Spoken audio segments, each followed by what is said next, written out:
Weekend, some people in Albuquerque got what could be a life-saving knock on their doors. The local Red Cross is checking that homeowners have a simple tool, and if they didn't, they got one for free. Here's News 13's Fernanda Lopez. It's really amazing to see how many homes don't have them.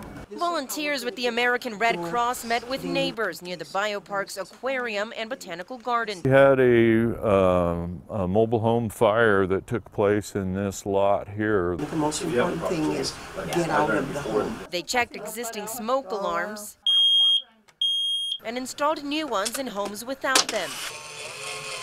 They even wrote up evacuation plans. Very simple. A couple of minutes will save your life. These simple steps, the Red Cross says, can prevent devastation. Home fires are the #1 disaster that the Red Cross ends up going to. South Mobile Villa owner Ray Barr says he's thankful the Red Cross is here helping his neighbors. He says some may not realize just how important smoke alarms are. Including myself, I really didn't realize the devastation and the damage that a fire can do. For the woman who lives in this home near Rio Grande in Candelaria, She just had new smoke alarms installed by the American Red Cross. a similar visit from the Red Cross likely saved her life.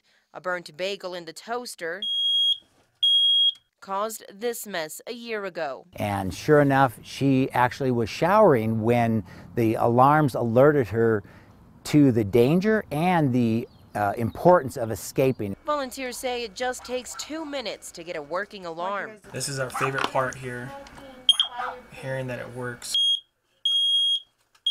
We have a whole lot more protection now than we did previously. Fernanda Lopez, KRQE News 13. The group's goal is to install 1,000 alarms in Albuquerque within 2 weeks.